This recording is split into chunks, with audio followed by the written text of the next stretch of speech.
At 9:15, Ray Santoya was at the ATM. So the question is, what was he doing at 9:16? Maybe he saw the sniper. Or was working with her. Wait. Go back one. What do you say? Bring his face up. Full screen.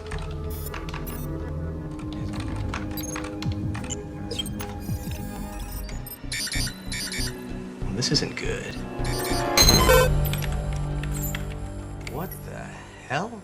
What is up, everyone? Muncho here, back with another Pokemon Sword and Shield breakdown. I know I'm a little bit late on this one, or maybe a lot late, but I'm actually not at home, as you can tell right now from the very spacious background. I'm visiting my little cousin in California right now, and actually heading to E3 in just a couple of days, where I'm going to be able to play Pokemon Sword and Shield for the first time. They're going to have a demo there, and I am really excited to try it out. So the Direct came out on June 5th, and I actually tried to record my reaction on that day, but I've been having a ton of technical issues. I don't know why these technical issues keep following me, but my phone overheated, and then all of my files somehow got deleted off of it, so here we are now to react to the trailer. Sorry if it's late, but I am really excited, so let's get to the breakdown. Oh, and I tried to clean up a little bit since you guys didn't seem to like the lumberjack look of the last episode, and I have a lot to say about that, but I'll shave it for later. So let's jump right into the Direct. Of course, we've got Ishihara, the president of Game Freak, to introduce us here. And as I mentioned, I've already watched this Direct before, so it's not really my first genuine reaction, but yeah, just my opinion on everything. So I'll be pausing here and there whenever I got a little bit to chime in. But we're starting off with the classic Nintendo Switch logo, or at least it feels like it's classic now, and already we've got so much new footage. Oh my gosh, the big Crown City in all of its glory. What are those floating pathways right there, I wonder? I have no idea what's going on, but it's too early to pause right now, so let's keep going. And we've got our rival introduction here. Looks like we're in the beginning town pretty early in the game, so this could be our first rival battle, or it most definitely is. And also the introduction of the starter Pokemon. Yo, that's so cute, Scorbunny. Giving a little fist bump right there. I honestly still am undecided on what starter I want to choose, because every new trailer I find something cute about all of them. So maybe by the end of this I'll have a better decision. But yo, we got the giant Diglett statue that we saw on the Galar region map breakdown. They don't look quite as big as I thought they would. Like on the map they're humongous, but here you can see our characters like not as big as I thought, I guess, but they could be a little bit farther away. Here we've got the professor. Yo, two professors, what? And we've got running into Pokemon in the grass the traditional way with a little exclamation mark there. Kind of reminds me of Omega Ruby Alpha Sapphire when you sneak around for Pokemon. But here we've got some brand new Pokemon revealed for these games, and we'll definitely be talking about them later on in the video. But let's keep going with the trailer. We've got some trainer battles here, and of course, Pokemon returning from previous generations. I forget if this is Throw or Sock, but whoa, what is this? Possibly the early bird or its evolution. And now we've got Breath of the Wild Pokemon. This is amazing. Like, I was almost in tears when I saw this for the first time, and there's this like really awesome song playing in the background throughout the trailer, so of course I will link it in the description so you guys can check it out for yourselves, because I think this is the first time a Pokemon game trailer has had lyrics, or at least good lyrics. Like, this song is actually pretty good, but the music has got me in such a trance that I haven't even mentioned the fact that Pokemon actually roam the overworld in these games, just like Let's Go Pikachu and Eevee. So it looks like we're getting the best of both worlds. Pokemon in the overworld and also in the grass hiding, as we see our character whistle to some little Stuffles over there, but you can actually see them coming out of the grass. So I'm not sure what's up with the little exclamation mark. Maybe we'll find out more about that later, but this dude is riding a bike on water. Like, you can't use that here. Not anymore, Professor Oak. You can take your bike anywhere, and I wouldn't even be surprised if they've got like a sky bike later on in the game, because we do see Pokemon flying up above, and I'm not really sure how you can interact with those. But man, water bike, we've got fishing, we got berry trees, like actually full-size trees, and finally the most shocking thing in this trailer, we're getting co-op, boys. Co-op in Pokemon Sword and Shield. As you can see, 4 characters go up to this light pedestal, and suddenly we are in an intense battle against a gigantic Gyarados. Definitely going to be talking about what this is in a little bit. That Golurk is definitely dead though, and so is probably everyone there. Like, that explosion should definitely have disintegrated everything in sight. But looks like our characters got quite some big balls in this game, and out comes a gigantic Raichu to take on the giant Gyarados. And this is actually a brand new feature called Max Raid Battles, which I'll talk about more in a little bit. But the Max Thunderbolt comes out, and you can actually toss your giant Pokeball and catch these giga-sized Pokemon. Look at the way the Pokeball smashes into the ground too, like, that is so intense, dude. We're moving on though to the grass stadium, which I can only assume is going to be the first gym, and we've actually got the reveal of the first gym leader here, Milo, the grass type expert, who apparently carries his Pokeballs around on fidget spinners. Like, is he a farmer or a bodybuilder? Because this dude is bulking, and I don't even know what's going on with his design, but I kind of love it. I mean, if you couldn't tell from the intro, I've got quite a lot of thoughts on Gym Leader Milo here. So you can notice they actually broadcast these gym battles on TV, and it looks like a Rotom drone form is the one recording it, though it could just be some kind of floating camera device, but that little icon definitely looks like a Rotom to me, so I wouldn't be surprised to see Rotom drone form, especially considering we're getting a Rotom phone in these games apparently. But not only are there wild giant Pokemon, but also gym leaders have these giga-sized Pokemon, as we see another reveal of a brand new cotton grass thing there, and Grookey takes it on, Sobble takes it on, Scorbunny turns up the heat. That is such a crazy attack. Like, these giant Pokemon have insanely animated moves to match their giant status, I guess. And when the dust from the explosion settles, we got the reveal of a brand new character. This is going to be the champion of Galar. And what better Pokemon partner than Charizard? That's it for the first little trailer, but that's definitely not the end of the Direct, as we've got Masuda and Omori here to give us some more info on the games. Dude, seeing Junichi smile like that just makes me so happy too. Like, you can tell they're pouring their heart into these games, and I am so excited, man. Yo, look at these little wools. We'll talk more about this sheepish little Pokemon soon, but just look at the way it rolls around. It's so cute. We got trains confirmed even in the very early towns in the game, and those are some really high-tech looking trains, like, compared to how the region is sort of more classical looking. But this is of course the starting town, and it looks like we'll be getting our starter Pokemon at this house with the Fletchinder Weather Vane, judging by the Pokemon Battlefield. Which begs the question of what this lab looking building back here is. It's got a Pokeball on the front of the door, but there's a Pokemon Center right next to it, so I'm still not quite sure what that is, since I thought the Pokemon lab would be this building here by the lake,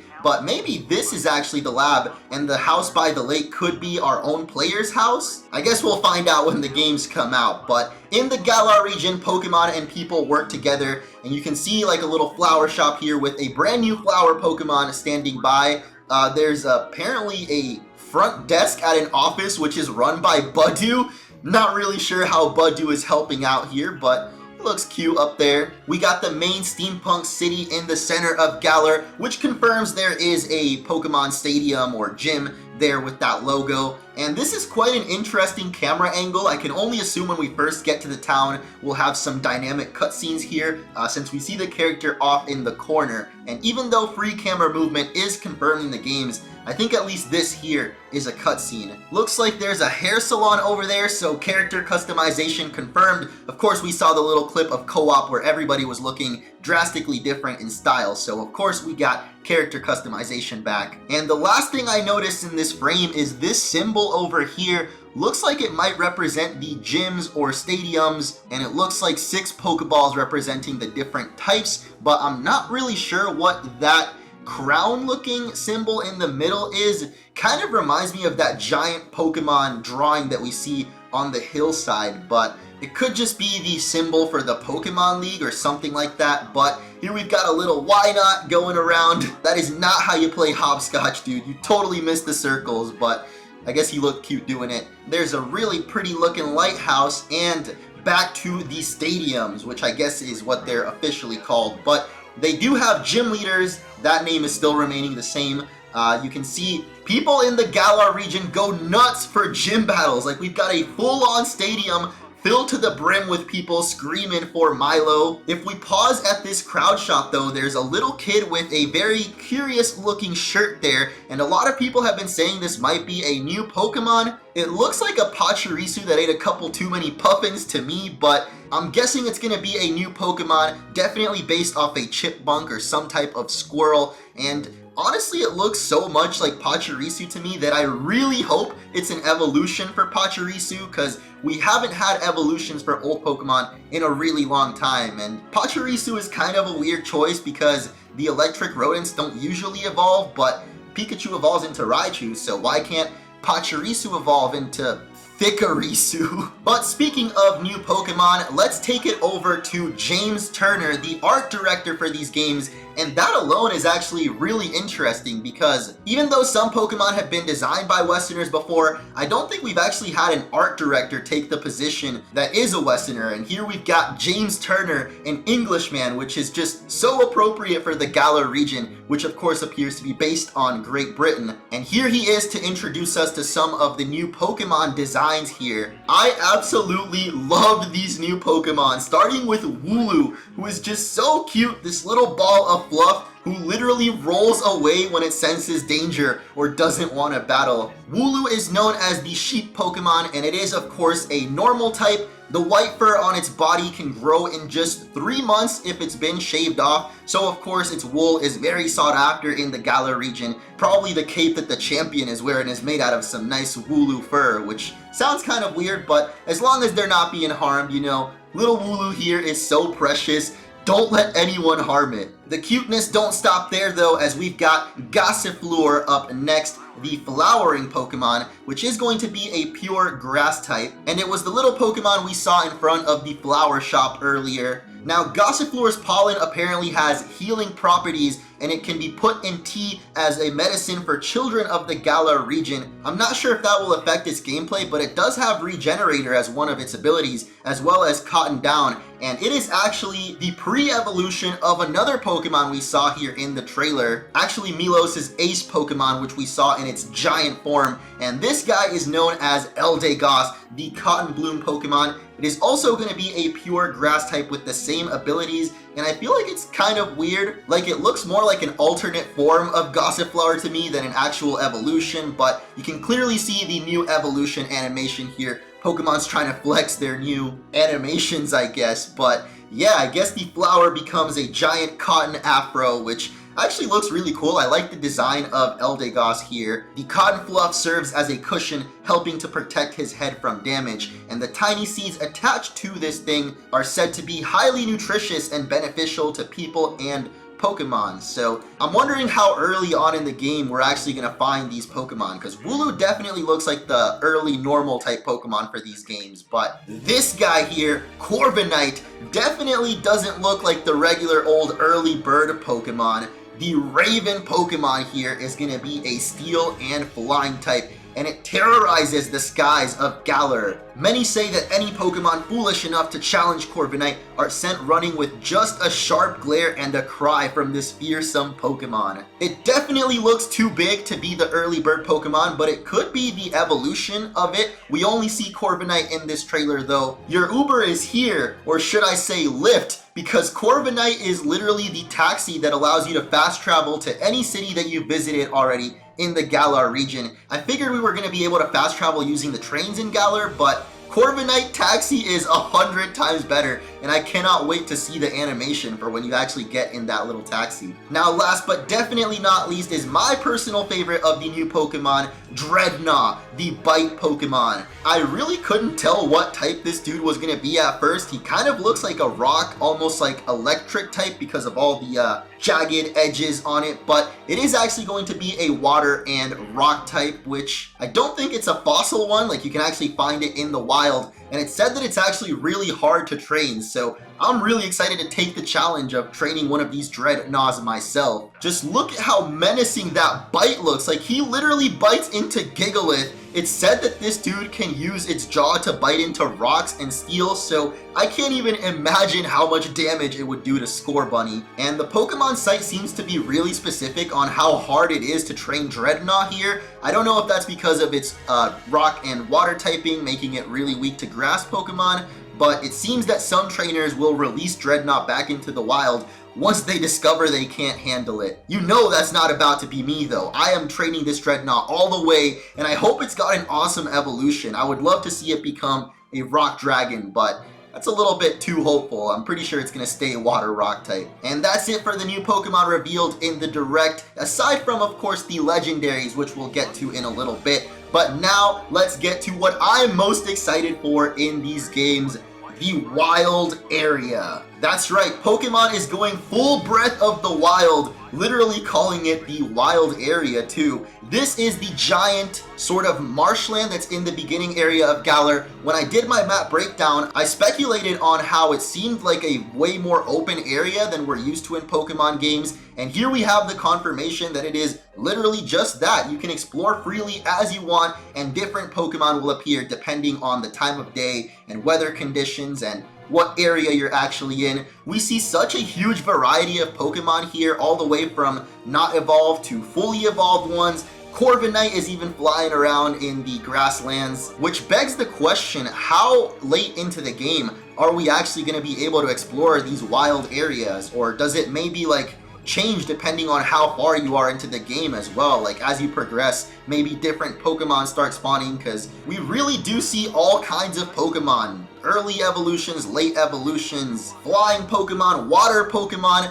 This is going to be a blast to explore. You can even like sneak around and you see like a little Bunny's ears there. Probably the best part of it all is that you actually have control of the camera yourself, which is something I actually predicted in the previous video, and I can't believe it actually came true. Like my reasoning for thinking there would be a free camera didn't even really make sense, because this actually looks more like a cutscene now, but turns out I was right, and we actually do get to control the camera, at least in the wild area. Though in the cities, it looks like you actually have the static camera that we're used to in Pokemon games, but it's going to be kind of more cinematic angles, and I feel like no matter what, the camera in this game is just overall way better than it ever has been. But with the introduction of this wild area, I wonder if we're actually going to be able to choose our own adventure in these games. Judging by how they only show us Milo in this trailer, it's most likely that the grass gym will be the first one in the game, no matter what, but I would love to see it if you can actually just go and choose your own path. Like,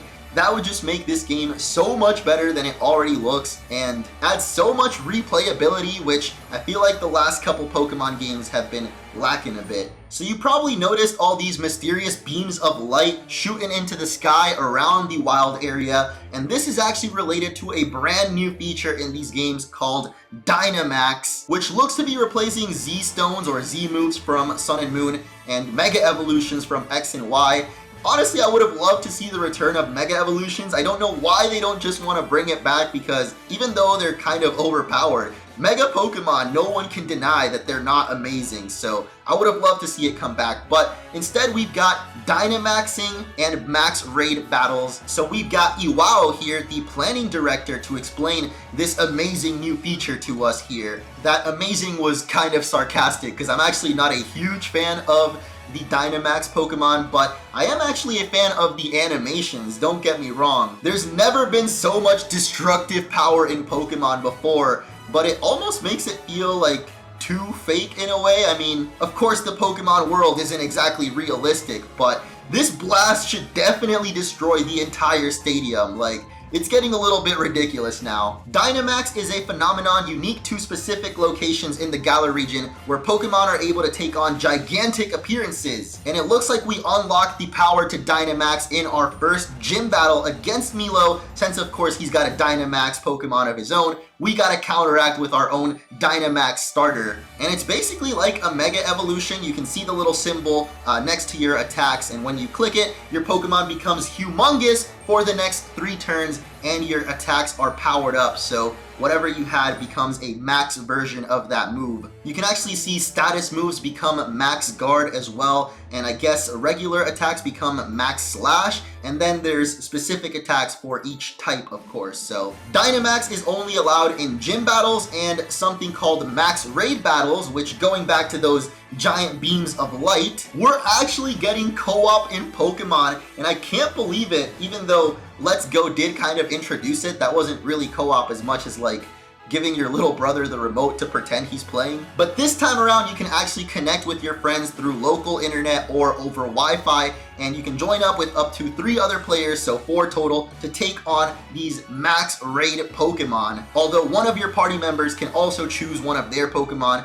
to Dynamax only for the 3 turns, but once you take down the raid Pokemon, you can actually get a chance to catch it with this giant Pokeball. And again, the animations are absolutely amazing. Like, it's hilarious the way the trainer is struggling to like throw the Pokeball, but the feature itself is not really my favorite because I feel like it diminishes Z moves now, and even worse for Mega Evolution. Like, what is really the point if both of your Pokemon become humongous? At that point, they're kind of just like regular Pokemon with insane animations. So I'm not gonna hate on it just yet. We gotta wait until the games come out or we see more details, but I'm not that impressed gameplay wise, but the animations are absolutely amazing. Now, I'm not sure how the co-op exactly works, if it's only going to be for max raid battles, but there is this one screenshot where you can see the Y button. I think looks like a little Wi-Fi symbol, so I'm assuming you can always connect to other people as long as you're in the wild area. You can actually play co-op and run around with other trainers. But in the trailer, we only see them surrounding the little bonfire laser thing, so I'm not exactly sure how it's gonna work, how you connect to your friends, but I'm really excited to actually try this out. Now let's finally move on to the new characters introduced in this game, and surprisingly the first character revealed is the champion of Galar, who is known as Leon, and the first thing anyone will notice is his peculiar sense of fashion. Like, this man is wearing a snapback crown with a royal cape and soccer shorts plus tights underneath. Like, I don't know who the heck gave this man fashion advice, but you can't deny his beard is looking pretty badass there. He's got ends hair with like this weird snapback. You can tell when he's from behind that it actually is a cap or snapback, and then he's got all his sponsors on the back of his cape too. Like, this guy does not give a single crap what people think about his appearance, or he actually thinks he's looking that fresh. Like, he's the champion of Galar after all, and apparently he's never lost an official Pokemon battle, so you can bet we're going to be running into the Galar Pokemon League to end this whole man's career in one battle. Leon's not the only purple-haired menace introduced in this trailer though, as his little brother here, Hop at least has a bit more of a sense of fashion here. The little brother of Leon is going to be our rival for these games, and he actually chooses the starter weak to ours, which I know a lot of people are kind of upset about because people have been wanting a challenging rival for like 2 generations now. We haven't really had a rival that really rivals us, you know, and hopefully Hop here, even though he does pick the weaker starter, will actually put up more of a challenge since he is the younger brother of the champion. You can assume he's probably had some experience battling, or at least learned a thing or two from Leon. I love this cutscene though on the train where your character and Leon are on their Rotom phones, which are actually a thing, by the way. Like, the Rotom Dex is being replaced by the Rotom phone now, and hopefully it's not quite as annoying because we're playing it on the Switch now, so there's not the bottom screen, you know. Rotom can't always be like, hey buddy, I got some advice for you. So we'll see how the Rotom phone exactly plays into the game, but I'm assuming it'll be like, you know, a real life smartphone, which basically has everything you'll ever need on it. So the Pokédex, your Pokemon box can be accessed from it probably. And actually, that's a good question. Will the Pokemon box work like it did in Let's Go or traditional games? Next, we've got the professors of Galar. That's right, there's 2 of them, although technically one of them is the assistant, but the professor is going to be known as Magnolia, the second female professor after Juniper all the way in Black and White. And I actually love how Magnolia is a little bit older too. You know, we haven't had an old professor either since like Rowan. He wasn't really that old, but she even has a Korbinite cane, which I wouldn't be surprised she hits one of the characters with at some point in the game. Although she doesn't really look that mean or anything. She twirls around the little glasses thing, just like her granddaughter Sonia. And Sonia, you can't deny her cuteness though, especially with that little hair twirl. And I love how actually both the grandma and the granddaughter do it, because it's kind of like a, I don't know, it's just a neat little detail. And man, Sonia just looks, I'll spare you guys with the weebness, alright? I'm not going to talk about Sonia anymore, but she is going to be the professor's assistant, and according to Junichi and Omori here, they will actually play a very important supporting role throughout your adventure. So some people have speculated that Sonia might actually be a secondary rival in these games. It would be awesome if Sonia actually picks the remaining starter Pokemon, the one that would be strong against yours, and challenges you to battles every once in a while. We see her here right before the grass gym. I guess she's got some advice for you, maybe some items. I'm hoping though that she actually ends up being a secondary rival, because I want to see as much of Sonia as we can in these games. Now finally, we've got the introduction of Gym Leader Milo, officially now the grass type gym leader of what is probably the first gym in Galar. We see our character taking him on with the starter Pokemon not evolved yet, but of course we haven't really seen the evolutions revealed yet, so that's probably why they didn't show them here. So I don't know exactly if this is the first gym or a little bit later on, but Milo does have an evolved Pokemon already, although we don't know if Eldegoss is actually its final evolution or not. But Milo, where is your nose, dude? You can't breathe through your freckles, man. Like, what is going on here? Oh, wait, nope, there it is. Apparently it only materializes when he's from the side, but from the front, this man literally is Krillin out here. And you may have noticed the gym stadiums are actually specially built for Dynamaxing Pokemon. They've got the big open top, so, you know, when you become giant, it doesn't like just break down the whole thing. But I feel like if you Dynamaxed a Wailord or a legendary Pokemon like Groudon, that thing would definitely still be too big to contain in the stadium. So I'm looking forward to see some of those Dynamaxed Pokemon, and there's already been some hilarious artwork of some of them. I wonder what the view is like up there.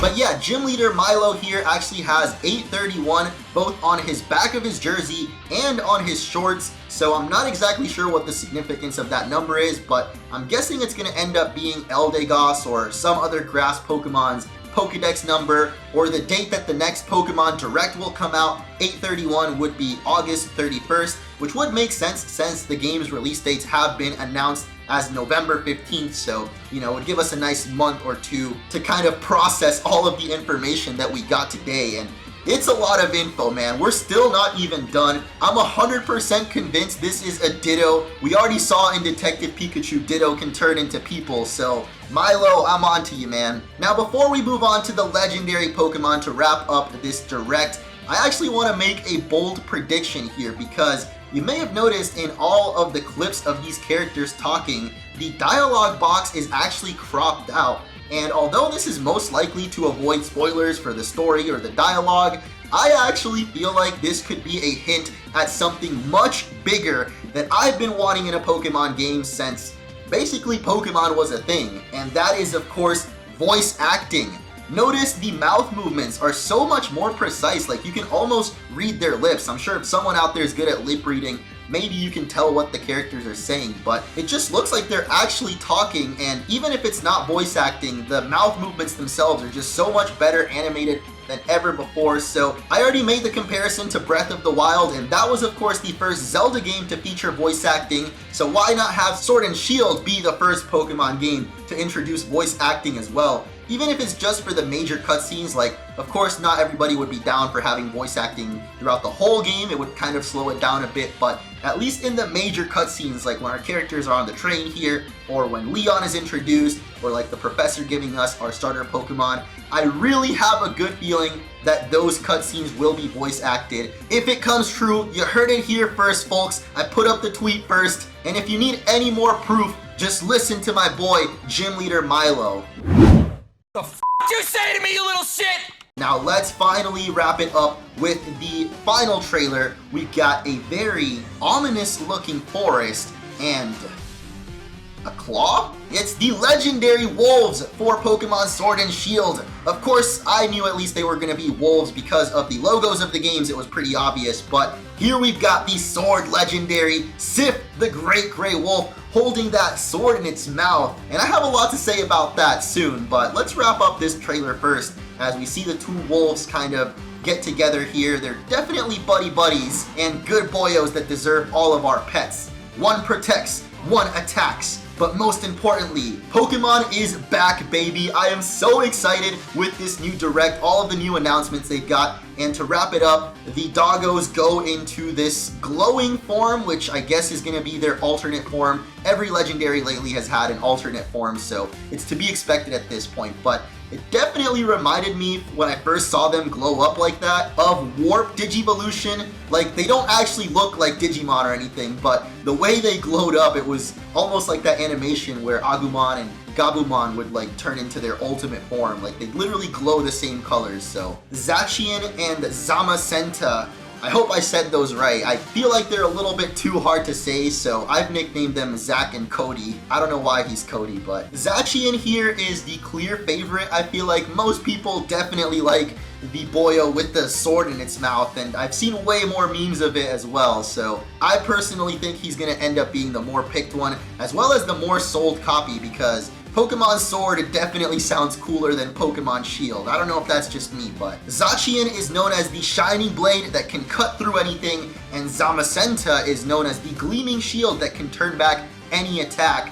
And first impressions on these guys, I actually feel like they look a little bit too similar to each other. Like, the more I've gotten time to think about it though, they really aren't too similar, but I would have loved to see Zakian actually have the sword as part of its body, as Zamazenta's shield is of course its main. It's actually a part of it, you know, it's not like a sword that it can just drop and lose forever. I actually wonder if Zakian just can make it appear out of thin air or something, because legit, like, what happens if it just drops its sword in like a ravine and can't get it back? Like, is it just a regular wolf at that point? Does it become Zakazenta? I don't know, but I do actually love the design still. Like, having the sword in its mouth looks pretty cool, and of course reminds me of the Great Wolf Sith, which I'm a huge fan of Dark Souls, if you guys didn't know. That's probably like my favorite boss in the game, so I am definitely going with Pokemon Sword, at least for my first playthrough, just because of the legendary, as well as the theme of just attacking. I feel like I've always been more of an offensive person instead of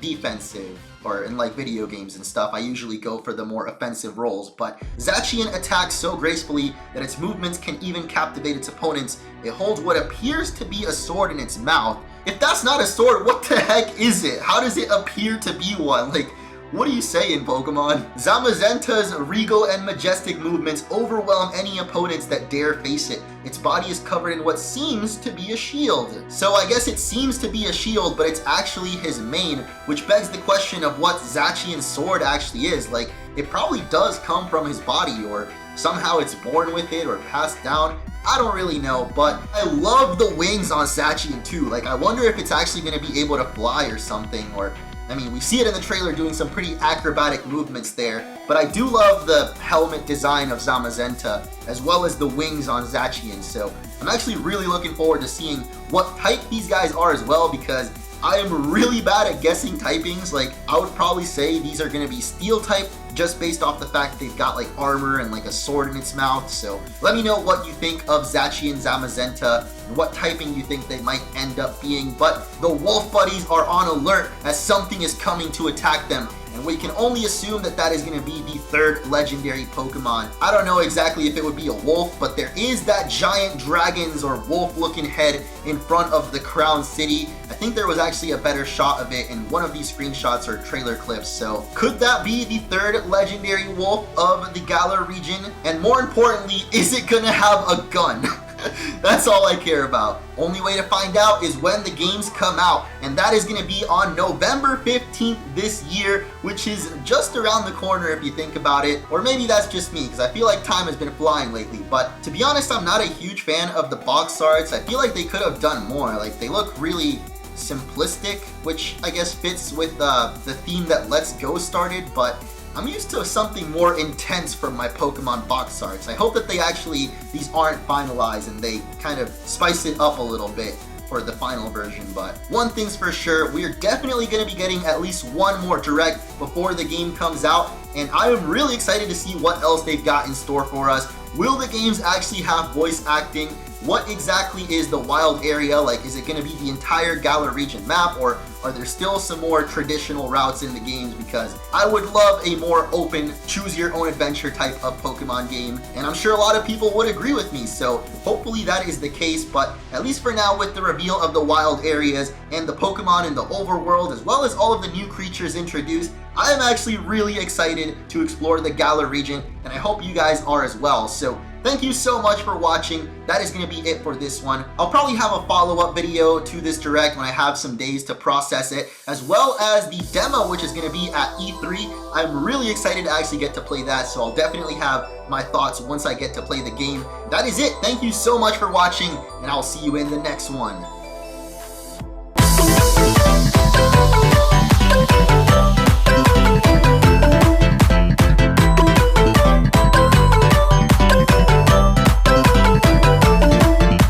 Did you know that's Uranus? Or is it this one?